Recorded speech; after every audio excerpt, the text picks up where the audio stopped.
Assalamu alaikum wa rahmatullahi wa barakatuh. You are tuned into the Ramadan special here on EAVA 102.5 FM.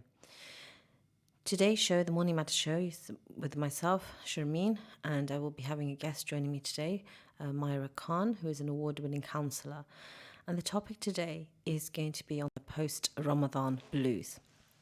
Just to let you know, the number to text in if you have any questions about the show, and you can text in on 07450 925084. That's 07450 925084. We're also streaming live on Facebook, and you can put a comment on there. You can always put a comment and just say that you want to remain anonymous. That's not a problem. I don't need to announce your name on air. And we're also streaming on www.ramadan.fm. I'm going to introduce my guest, tell you a little bit about her. She has been on our radio show before. Myra is an accredited counsellor and a qualified supervisor working in a private practice. In 2017, Myra helped set up the Leicester Centre for Psychodynamic Counselling, which offers counselling, supervision, counselling training and CPD workshops. Myra also delivers workshops nationally and is a regular invited speaker and facilitator at national conferences. Myra is the founder of the Muslim Counselor and Psychotherapist Network, MCAPN, which connects Muslim practitioners to develop best practice, offer support, CPD opportunities, and raise the profile of Muslim professionals in mental health services. Due to Myra's achievements, she was awarded the Mental Health Hero Award in 2015 by the then Deputy Prime Minister Nick Clegg. Myra holds the position as trustee of the BACP. As a role model, a Muslim BME counsellor, supervisor and trainer, Myra represents the diversity within the counselling profession and promotes counselling to BME, Muslim and underrepresented communities to break down the stigma around mental health and therapy. Myra, welcome to the show. Hi, thank you. Assalamu alaikum. Wa alaikum assalam. It's a pleasure to have you back on. Thank you. Lovely to be here with you. And last time we spoke about the Mental Health Awareness Week topic, which was body image. Yes. And we had some great feedback with regards to that show. Oh, lovely. Yeah, alhamdulillah. I think it was a bit of an eye-opener. It's nice sometimes to recognise some of those thoughts you've had, but people haven't really sort of talked about them. And I think that's the purpose of the radio, to talk about things that perhaps we are not used to talking about and bringing them out into the open and having that open discussion. Yeah, absolutely. It's about perhaps putting a spotlight on an issue that perhaps individually on your own you're kind of thinking about, but perhaps not giving it as much thought as it needs. So it's always very useful for us to have these conversations to help people be able to better reflect on what they're experiencing. Now, the topic I picked today, and I don't know whether this is an actual clinical phenomenon, but I've always talked about it on Ramadan radio in the past, and that is about post-Ramadan blues. That after Ramadan, obviously our bodies have a huge knock-on effect, that suddenly we're eating and drinking in the day. But it's not just about our bodies and the impact on our bodies, but also on our hearts and minds, because we've been so focused on this spiritual aspect of our lives, and suddenly it's kind of gone. And kind of maybe some people feel like they're floating, they don't know what to do with themselves. Is it actually a phenomenon? Have you found this as a counsellor? Well, obviously it's not been formally recognised as a diagnosis in itself, but absolutely we can acknowledge that people have a experience, and that's what it's meant to be. This month is an experience for each of us, for which coming out of it at the end of the month, we are then going to feel different. We're going to feel different during the month. We're going to feel different the following month. And that adjustment period, or that transition back into what might be deemed regular life again, takes some adjustment to. And so, yeah, people will be having an emotional, spiritual impact, reaction to it, yeah. And that's something that I sort of thinking about how perhaps we can overcome this and steps that we could take to adjust back into that normal routine. Of course, the one of the things that is often mentioned is the 6 fasts of Shawwal. Yes. That the Prophet Muhammad ﷺ said, whosoever observes the fast of Ramadan and follows it up with 6 fasts in Shawwal will be rewarded as if he fasted the entire year. So continuing that fasting, for example, and even the fasting on Mondays and Thursdays, which is from the Sunnah of Rasulullah, perhaps might help someone overcome the loss of, and I think it's loss, I don't know, correct me if I'm wrong, I would say it's almost like a loss that we feel. Um, that Yes, yeah, no, absolutely. I think you've identified something really important, which is absolutely people are going to experience. It's going to be experienced as a loss for some people, because what we experience during this month is perhaps absolutely it's a lifestyle change. It is an experience of different connections and relationships with people. It's a different way of relating to our everyday life. That is a loss, absolutely. Once we're kind of post Ramadan, yes. And that's another thing. It's not just one of the other things I was thinking about with regards to this topic, is that it's also loss in terms of our routine, as you've mentioned, but also like the attending the masjid or the community engagement.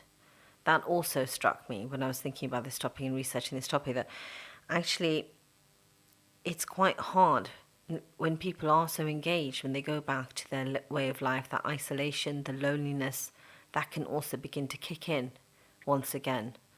Yes. Well, this month asks of changes from us on every level. It isn't as simply as just not eating and drinking during the day.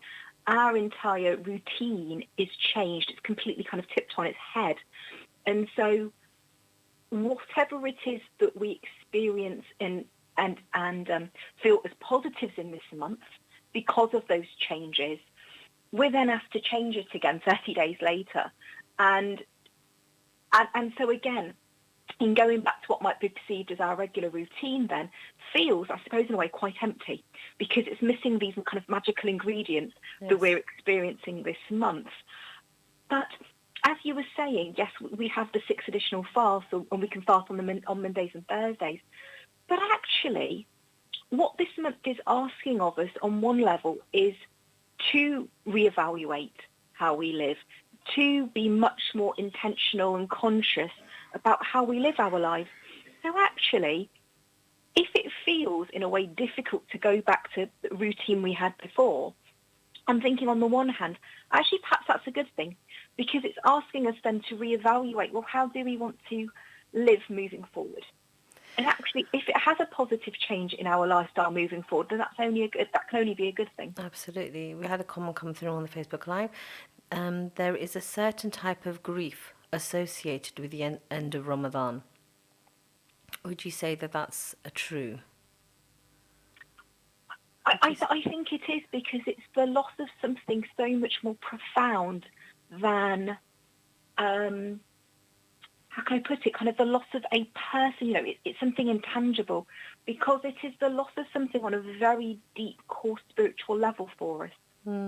It's so true. Yeah, so I think absolutely. So it's a very specific type of grief. Yes, it's a specific type of loss that, just as bereavement is a specific type of loss, the ending of Ramadan in itself is a loss, a grief that we have to grieve for. Yes. And move on from. And the thing with grief is that you need to move on from grief. And the steps to take with regards to that. Just wanted to remind listeners that they're tuned in to the Ramadan special on EAVA 102.5 FM. This is the Morning Matters show, and I'm joined in the studio today by Myra Khan, who is an award-winning counsellor. And our topic today is post-Ramadan blues, that the grief, the loss that we feel when Ramadan ends, and how to tackle that, how to make sure that we come out of Ramadan stronger and better for the rest of the year, not just the month of Ramadan. Well, I think, you've hit on something really important, which is, yes, just as we're acknowledging that there is a very specific grief or loss that we feel coming out of the month, it is also, in a way, a period of reflection for how we then live the rest of the other 11 months, the rest of the year. And because of that, it is a loss, but it's also a rejuvenation. It is a renewal of intentions for the rest of the year. Absolutely. So in a way we can kind of help ourselves, as you said, move on or move through the rest of the year in a much more positive way.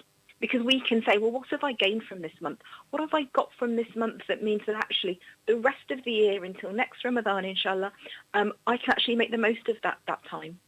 So we can actually take something very, very positive as we move forward. I think you've hit on another point there, which often I think is there's a lot of focus during Ramadan in what are you going to do in Ramadan? What are you doing in Ramadan? And it's kind of like it's all about Ramadan. But actually, there are 11 months in the rest of the year. And I'm just reminded that you're not Muslim just for Ramadan. You're Muslim for the 11 months as well. You're Muslim for the Yeah. whole year. And so, as you said, although you feel a loss about Ramadan, it's also about how we move forward for the rest of the 11 months and how we maintain that connection with Allah subhanahu wa ta'ala in a positive way. Yes, and I think it's so much more complex than, yes, than what are we going to do for this month, because what I'm really mindful of is a couple of things, really. One, which is, as you've said, we're Muslim for the whole year. And so it is about, well, what are our intentions on a daily basis? You know, Ramadan is not a time for competition or comparison. It is not a time to squeeze in a year's worth of good intentions or good deeds. Well, I think squeezing sometimes it into the feels month. like that, actually. It Yes. does, the narrative and the conversations you have with people is, it's all about this month. And that can actually in itself make you feel quite guilty and quite conscious of what maybe you're not able to achieve. Like in one of the earlier shows, we had talked about people who aren't able to fast for health reasons, for example, and that immense pressure that they feel because they're Well, not performing. yeah, well, I think there's a real danger. In a way, if we compare it to Christmas, in a way, which is all of a sudden at Christmas time, there are communities of people who, if they celebrate Christmas, then kind of really make the most of it. They have those intentions then to see family, extended family, to see friends, to spend more time together. But then the rest of the year don't do that, or make something really big on that one day and kind of go all out, and it becomes a competition or a comparison. But then don't have the same intentions the rest of the year. And actually, it is not about what we just do in this month. It's about who we are consistently over time. Absolutely, our deeds are rewarded, and there are many more rewards for us to be blessed with during this month. But there is also something around that the rest of the year we also need to have those intentions. And I think there's a danger for us to feel that we have to get everything done in this one month, but then the rest of the year, how is that any different? It shouldn't be really. Well, no. I mean, But how is it any different that the rest of the year all of a sudden we don't need to be praying, or reading, or learning, or being spiritually connected to Allah? So there's something around what's being asked of us in this month is additional to actually what we should be doing the rest of the year anyway. And so the danger is, as you said, it's people asking one another, "Oh, what are you doing for Ramadan?" And all of a sudden we're creating pressure, not only for ourselves, but for everybody else to somehow live up to this unwritten expectation of what we should be doing. And I think that can be very dangerous. It can be very harmful, actually, to our own spirituality. absolutely, I couldn't agree with you more on that one, to be fair. I think also that there is looking forward, and I want to focus now on maybe what we can do sort of to keep going. And one of the things that came to mind was there'd be many. We're talking about obviously the things like praying and so forth. These are things that we should be consistent in. But during Ramadan, we go that extra mile when it comes to the Quran. We go that extra mile when it comes to doing dhikr, remembrance of Allah, just saying Alhamdulillah, Subhanallah. These small things that are very easy actually to just continue with. It's not that Ramadan stops and we're not going to be rewarded 70 more times or however many more times for this Yeah. deed. So we should stop. Or that because there's no more Laylatul Qadr, where that £1 will equate to giving that £1 for 84 or 83 years, whatever the little infographic is that goes around. That actually, even if, whether that's alhamdulillah, the extra reward is there, but with sincere intention, continuing to worship Allah subhanahu wa ta'ala in hope for his reward. that's ongoing. So it's just maintaining those small deeds. Absolutely, because if we think about it then, if we were to stop doing any of that in the rest of the year, there's something rather selfish in a way to say that, well, actually, I don't want to do it the rest of the year because I don't get enough reward for it. SubhanAllah, yeah, it's just And so actually what we're doing then is we're saying all of a sudden for this month we can be so grateful for all the rewards we're receiving in this month because it's more, but it makes us then very ungrateful the rest of the year to then not do it, because then we're saying it's not worth it. The reward I might get in the 11 months is not enough. And then we've got to think, well, actually, then what are our intentions for doing it in this month? And it is renewing those intentions, actually, and renewing the intentions during this month, renewing your intentions for. I was talking to a friend yesterday and discussing this topic, and making a new, like a Ramadan resolution. You know how you have New Year's resolutions, that while we're still in the month of Ramadan, to make some Ramadan, post-Ramadan, actually, would be probably the better term, post-Ramadan resolutions, to continue to pray, to continue to attend the masjid, to maybe reach out. One of the things that often happens during Ramadan, alhamdulillah, people come together. They have this growing phenomenon, these open iftars and these gatherings, and it draws in, perhaps people are less connected to the community, people who come to Islam, new Muslims who don't have that sense of community. You have older people who perhaps don't get out much, but during Ramadan they come to the iftars, even at the masjid. And also those people are disconnected. One of the things I would love to see actually is people making a bit more effort to maintain ties with those members of the community who won't have that connection during Ramadan. I absolutely agree with that. That phenomenon, you identify this idea of, people are disconnected from community, people are lonely. In the month of Ramadan, people can almost feel, again, overwhelmed by how much they are able to be involved and feel connected to a community in the month. And again, it feels as if it gets all saved up for this one month, but then the rest of the year, they get forgotten about. That goes for, as you've identified, there are vulnerable groups, there are vulnerable communities within our brotherhood and sisterhood of Islam. There are the revert community, new Muslims. There are older people, whether they're born heritage Muslims or revert Muslims. There are vulnerable people in our communities who the rest of the year we don't seem to give as much or be as mindful of or aware of or care enough about, really, the rest of the year. Then all of a sudden in this month we want to do everything. Again, there's kind of almost an irony in trying to save up good deeds for this month or to do good just in this month. And actually, as a community, there are so many of us. And if you can imagine that what we do within this month, if we can do that the rest of the year in terms of regular gatherings, reaching out and connecting with people in our community, imagine then how less lonely and less isolated people would feel then the rest of the year if they are able to experience what they do this one month and it's spread out over the entire year. Yeah. And there's something around, but actually that's part of our faith. Yes. It's part of part of the ethos of the faith. Of our faith, yeah. Absolutely. And so it's again, there's something around. Yeah, absolutely. There's something around. Why is it that we don't do it the rest of the year? Or we do it to a lesser extent the rest of the year, I should say. It's not that we don't do it. I think we do it to a lesser extent. Mm. It doesn't have possibly the same vibe and the same sort of momentum, perhaps, that it does in Ramadan. I just want to remind listeners, if they have tuned in, this is the Ramadan special on EAVA 102.5 FM. We are talking today about post-Ramadan blues, what's that all about, and how to maintain this spirituality post-Ramadan. I am joined by Myra Khan, who is an award-winning counsellor, to talk about this. And alhamdulillah, we've covered quite a bit in this first half of the show.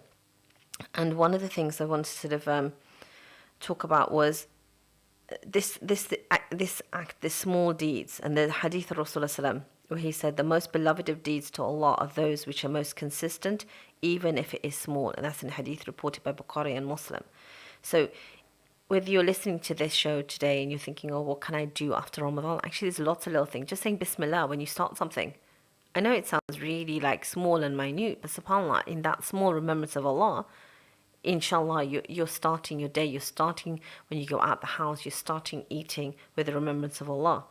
And also to share about good deeds, that Rasulullah ﷺ said, whoever institutes a good practice in Islam will have its reward and the reward of whoever acts upon it without diminishing their rewards in the slightest. And that is sadaqah jariyah. So if you intend something, inshallah, in this month, for example, to engage with the community more, to maybe if you've met some new Muslims, to take it upon yourself to keep that connection with them, or elderly people in the community who are less isolated, who don't have family, who don't have that support network around them, just making that intention, inshallah, to be that connection post Ramadan, that would make a huge difference, isn't it? Well, absolutely. We go back to your earlier point about post-Ramadan resolutions. Well, that's intentions. That is about renewing or setting intentions. And in line with what you've just said, making intentions in this month, we will be blessed and rewarded for them. And then to go ahead and do them for the rest of the year, just think what we are then kind of setting up for ourselves in terms of continuing the good that we will have done this month. So there's something around, again, it's not just about it being saved for this month. As you said, it's about those small, consistent good deeds and intentions that we have for the whole year will be counted, will be blessed. There's a couple of comments which have come through on the Facebook Live. One comment, this is actually a really deep topic. For someone suffering with depression or anxiety, they may have developed a real attachment to Ramadan and the spiritual connection that comes with it because of the comfort they have found within this month. And also, small suggestion for Ramadan resolution coming through, that continue giving charity. You know, that small deed, if you can just give £1 a day. And, you know, nowadays we have the direct debit option where you can just set something up and you won't even remember it's going out. And there is your ongoing charity. And if it's done with the right intentions, making that resolution, this post-Ramadan resolution during the month of Ramadan, inshallah, you're going to get a huge reward, inshallah. Inshallah. Yeah, there's so much. I'd like to pick up on that first comment then around people who suffer from depression and anxiety. Absolutely. Because what I wanted to do as well was, I think it's, and I know we're looking at this from a very specific angle, which was post-Ramadan blues, because what that does then, it sets up a narrative and a huge assumption that this month offers something very positive for us that we will then struggle with following or post-Ramadan. And I think that comment is spot on to say that for people who find comfort and peace in this month, actually can, if you're already suffering from depression or anxiety, could possibly, and again, it won't be the same for everybody, it's that it can trigger further anxieties as we approach the end of the month and how they will feel post-Eid. We're going to have to pick this up after the ad break, where the seconds are counting down, Myra. Do stay tuned, and if you're just tuned in, do share the show on your Facebook with your friends if you've tuned in. This is the Ramadan special on EAVA 102.5 FM. Keep it locked.